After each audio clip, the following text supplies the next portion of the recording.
Hello, friends. Welcome back to the Kumbi Jikku show on GK Sports India YouTube channel. The four semi-finalists are decided, India being the fourth after a convincing win against West Indies in what was a virtual quarterfinal, the last Super 8 match in Kolkata, and who other than Sanju Samson did India proud, winning the match for India, taking India to the semi-finals. To discuss that and much more, Srinath, player turned umpire and also the author of the Handbook of Cricket Psychology. Sri, welcome. And how good was Sanju Samson? We all thought this kind of a knock, he was capable of playing consistently, but inconsistency has been his middle name. But he found the right time, the virtual quarterfinal, and batted outstandingly well to remain not out on 97. When things don't go a particular player's way, there's always criticism about the individual. But when he comes good, straight away there's a U-turn. It's not even a U-turn; it's a roundabout, and praises and the same pundits who speak about the way he should have, the way he hasn't, why didn't he? All the questions arise, and I think we need to soak in this performance yesterday and. Totally, we saw a different Sanju. He soaked in the pressure. I think he came in with a man possessed. And, typically after getting a half century, the old school of thought was the coaches always used to tell you to mark your guard and start afresh again, which was visible yesterday. And he didn't leave it to anybody else. He took it upon himself and remained not out and, cantered India home to a victory with 5 balls to spare. And imagine the sort of pressure he must have been under. All the top batters not firing in unison. It's been case of one individual putting up their hand in each game. If you can recall the brilliant half century by Surya against USA in the opener, then the half century by Hardik Pandya against Namibia, then the brilliant cameo up front against Pakistan by Ishan Kishan. So collective effort has not been there. Again, Kamat the man, we say. And yesterday the savior was Sanju. Absolute treat to watch. I didn't even miss a single ball. The way he batted, everybody knows the sort of prowess he has, and he delivered when it was required the most. Extremely happy for Sanju, and hopefully this form continues. It's just 2 more strikes away. The adage of history being repeated and history being defeated. So it's just a beginning and fresh leaf now. India cannot afford to make any more mistakes and put even half a foot wrong moving forward in the all-important semi-final they're going to play against England at the Wankhede. Neither did I miss a single ball of Sanju Samson, or for that matter, the entire virtual quarterfinal. But he was not to be in the original playing 11 at the start of the competition, then came, and suddenly the Indian think tank thought that they needed a right-hander in the top-heavy, left-handed, top-heavy Indian batting order. So then he finally got it right. So what has he done that he has not been doing all these years, or most of the opportunities that he got, but not made it big? He got those starts of 20s and 30s and would just give it in the infield or outfield after a couple of sixes. But what has he changed, and what changed it all for India, or for Sanju? To me, it was basically the mindset, which what I saw. Though he suddenly had a chink in his armory wherein he was getting back in the crease, and his bat face was closing a wee bit early, which was probably one of the reasons for his downfall in the 5 T20Is he played against New Zealand, where he didn't get going. He got a fair bit of run, and Ishan Kishan grabbed the opportunities with both hands. And he was up front there, donning the gloves, and started off as the frontline batter and wicketkeeper. So one is the mindset, and number 2 is self-belief, and also credit to be given to the Indian management, be it the coach, the support staff, or the captain, or the players around Sanju. They rallied around him, and when they saw that their linchpin Abhishek Sharma, so much has been spoken about him before the start of the World Cup, the number 1 T20 batter in world cricket currently, didn't get going, started off with a couple of ducks and the scratchy 15, and then followed it up with a 50 against Zimbabwe. Still not looking in his elements. When the Indian left-hand top order was finding it a bit difficult against even part-timers like Markram had their share of say when they bowled with the new ball up front. Maybe horses for courses is what we discuss when we play in this format in a long event like the World Cup. So I think it paid dividends, and whatever faith they post on Sanju, I think he's repaid it big time, because high pressure game, 190 plus was not an easy target to chase down with the sort of form England were in. I mean, mind-boggling was the knock which Sanju played. I think basically it has to just do with the sort of backing he had and his self-belief, his mindset.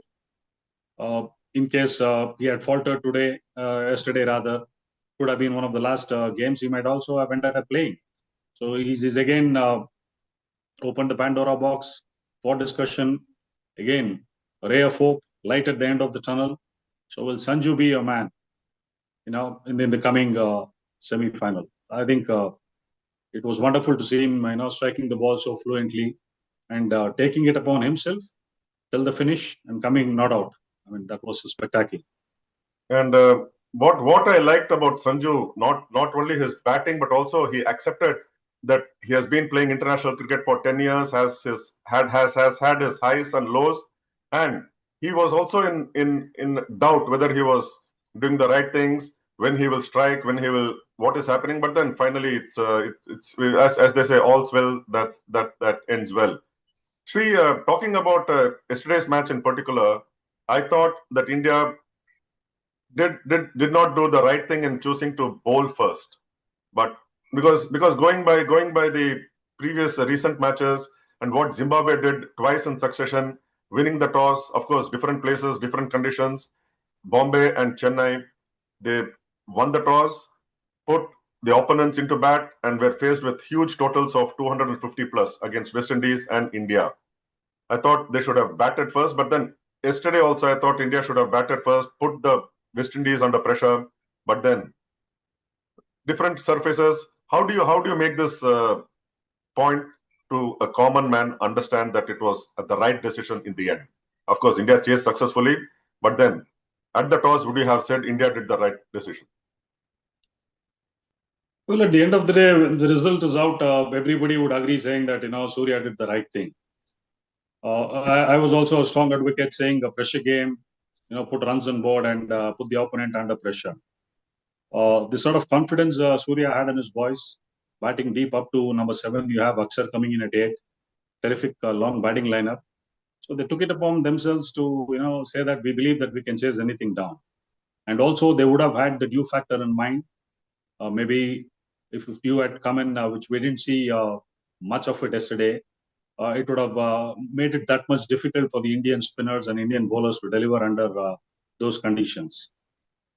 Having said that, there are certain days when, because history is something I always am whimsical about. India's highest ever run chase in T20 World Cups has only been 172. That was way back against South Africa. So everybody was doubting when they had to chase, 190 plus against the mighty West Indies in a virtual knockout game. So the adage of this World Cup again has been history repeat, history defeat. So I think India has gone out to prove that again. So end of the day, it's the gut feeling you have within yourself and what the team has decided. And they came out trumps with that. Though there were sparks with the batting likes of a small cameo by Hardik towards the end. Then in the middle, it was Tilak. Mind you, the scorecard will denote the 2 boundaries which Shivam Dubey scored. I think those 2 boundaries were worth weight in gold. Nobody does talk about that on a large basis. So much has been spoken about so many other things, but those 2 boundaries in the penultimate over literally ease the pressure off. Had India come down to a stage where they had to get maybe 12-13 in the final over, you never know, it could have been a touch and go game. I think Dubey also has to be credited for the sort of cameos he's played in this World Cup. He's gone unnoticed and he's gone about his job very quietly. But again, it's been a case of, two or three batters at the top getting together to fire. That's something that, still India has to work on. And certainly, among the other things, India should also be working on their catching, which we have seen them drop too many things. Sri, coming to the semi-final, India versus England. It's not just no, India has a point to prove, but they also have some history going against them, which they would like to set it right. But then, like you say, you're not a big believer in history and past records. But then, what can we expect? India versus England, Wankhede Stadium, Thursday. India's confidence would be sky high. So would be that of England. In fact, Harry Brook running into form with a brilliant 100 in the run chase would put him on cloud 7.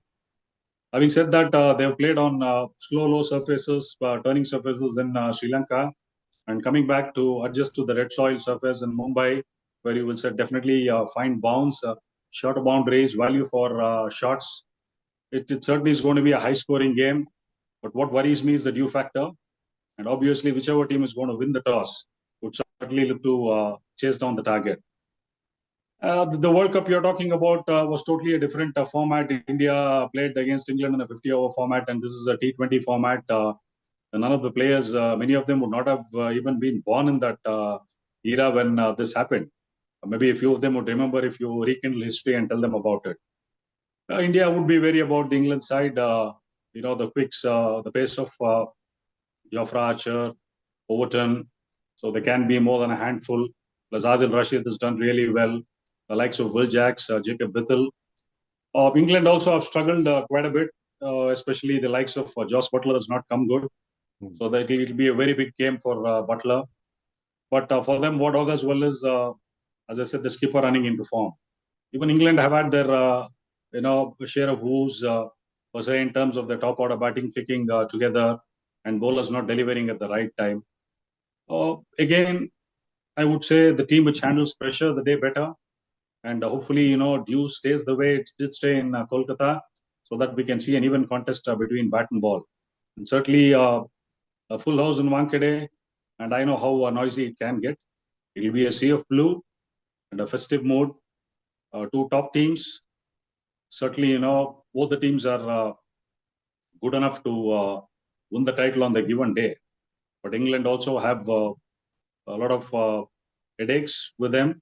But overall, it's going to be a high-scoring game, and it's going to be a very, very exciting contest. And a day before that particular semi-final is the first semi-final, New Zealand versus South Africa. South Africa came just so close to winning it last time, but then India and Surya Kumar Yadav stood in the way. But this time they are more than determined to correct those wrong things that happened in 2024, aren't they? South Africa versus New Zealand. And how lucky or how close New Zealand were to not making it to the semi-final, thanks to that exciting last Group B match, Pakistan versus Sri Lanka. So New Zealand versus South Africa in Kolkata on Wednesday. Well, the edge is obviously with South Africa. They would be playing a game in Kolkata for the first time, and because the majority of the games they played in Ahmedabad, and then they moved on to Delhi. Because I feel South Africa has ticked most of the boxes. Their pace attack has come to the forefront. They've got a real top-heavy fast bowling attack in terms of Janssen, Rabada, Ngidi, Corbin, Bosch. All four of them bring a different variety to the table. There is pace of the ball, slow ones, all are tall fast bowlers who can extract that bounce, and the canny left-arm spin of Keshav Maharaj. And they've got somebody like Makram who can roll his arm over. And their batting is really in top form. Adrian Markram, Quinton de Kock, Ryan Rickleton, Tristan Stubbs, Deval Brevis, Killer Miller. I mean, they look really solid side. And I feel when New Zealand did travel to Sri Lanka, they looked a bit jaded. In fact, in the last league game they played in Chennai, most of the players were struggling for fitness because of the humidity, and Kolkata is not going to be any cooler. Right. And their bowling is looked a bit flat. And after that massive 170 run partnership beat UAE in Chennai, Tim Seifert and Finn Allen, they've not struck gold after that. And the worry has been the form of Rachin Ravindra. Their key batter in the ODI and T20 format, Darrell Mitchell, has not had a decent hit in the middle. So the worry for me is more so to do with the batting, and the New Zealand side looks a bit depleted on the bowling front also. They've had their share of injuries. Duffy's struggled a bit. I think Matt Henry's been given enough. I think he's gone back on parenthood back home. So it all boils down to what Lockie Ferguson or a Jacob Duffy can bring to the table. The key to them would be the captain Mitchell Santner and the flying Kiwi Glenn Phillips. Again, it'll be an exciting game. Two outstanding fielding units. They will not give you an inch on the field. The catching and ground fielding is going to be top notch. But I think the radar is more tilted towards South Africa. So I firmly believe that South Africa will certainly have an edge over New Zealand. And South Africa have been one team that has gone undefeated in this World Cup. And one of those victories came against India in Ahmedabad last Sunday. I thought India needed that kind of a wake-up call to just get things in order, and thankfully that has come then rather than come at, say, the semi-final stage or the final stage for India, that is. So talking about titles and this being the World Cup, there was another title won by Jammu and Kashmir, their first ever Ranji Trophy final, and they won the title, and that's so good for Jammu Kashmir, isn't it? Absolutely. I think domestic cricket curtains have closed down with the senior tournament, Ranji Trophy, red ball cricket having been done and dusted. 67 years there to wait in the wings. And last year was a real nail-biting semi-final for them, where they just could not cross the line because they just had one run lead against them. So I think the course correction was done this year. And one man, the whole of the country is talking about is Aqib Nabi. 60 wickets. And he's played all the first-class games, including the Dulip Trophy. He's been a part of the white ball cricket with the Vijay Hazare and Mushtaq Ali. And very shortly, we're going to be seeing him in the Delhi Capital colours. And certainly, he is due. His performance, he just has to walk in, not break the door down anymore. Because I was a part of one of the games when they played the last league game against Himachal, and I got to watch him in close quarters. I think this lad has got some ability, and he reminds me so much of Bhuvneshwar Kumar, who can get the ball to swing both ways, and he's got the control not only over swing or seam bowling, the areas he bowls in. To beat a fancied side which had close to half a dozen test cricketers, the wake of Mayank Agarwal, KL Rahul, Devdutt Padikkal, Karun Nair, Prasidh Krishna, Vaishak Vijay Kumar. So it was a great effort, and yes, I can only say that Karnataka had a dream run on the season, really ticking off all boxes with a wonderful victory against Punjab, then beating Mumbai in Mumbai convincingly. Just one of those couple of days where they couldn't, get things together. But having said that, certainly they'll bounce back stronger the next year. But a great sign for Indian cricket. The last 10 years, the amount of victors we have had, barring Mumbai winning once, it's been MP twice. We've seen Vidarbha win twice. We've seen Saurashtra do that, and now Jammu Kashmir. I think this is a great news for domestic cricket. So-called smaller states coming to the forefront. We're not seeing the typical domination of the powerhouses of Indian cricket, what we always talk about, be it Karnataka or Mumbai, Delhi, or Tamil Nadu. So those days are gone over when you say that, sure shot, this is going to be it. So that's fantastic news, and really great for Indian domestic cricket. And certainly Jammu Kashmir has come a long way from the days when they were just mere participants in the North Zone League of the Ranji Trophy, and people would just run them over, get those maximum points guaranteed playing against them, and finish off the match in 2 or 3 days. From then to come this far and win a Ranji Trophy title, immense congratulations to them. Thank you very much, Sri. Fantastic thoughts, and not just on the World Cup, but also having seen Jammu Kashmir from close quarters, the best seat one can ever get in a cricket field. Thank you so much, and looking forward to the two exciting semi-finals and eventually the final. Thank you so much. Take care. Stay safe. Also, just signing off with one line for one of the top-notch women cricketers in world cricket. Alyssa Healy signed off with a brilliant 100 in the final ODI against India. The results didn't go India's way. I think you can certainly call her a GOAT in women's cricket. And I was lucky enough to just glue onto television and watch her get that 100. What a player she was. And certainly she's going to be an inspiration for future generation of cricketers. And the beauty was the sort of god of honor the Indian women cricketers gave her.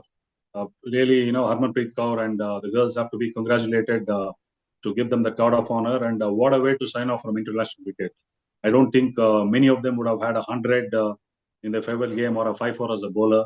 So it was an immense, contribution from Alyssa Healy for not only Australian cricket, for world cricket. So we wish her the best. Already she's been part of the broadcast in a few stints she's already been in. So we wish her luck, and hopefully India, turn it around in the one-off test match they're going to play at Perth. I just want to add one of these things. Thanks, Jiko. Thank you. Certainly, no doubt. Alyssa Healy, a fantastic cricketer, a fantastic captain, and a role model, like you said. Thank you so much, Sri. Wonderful. Take care.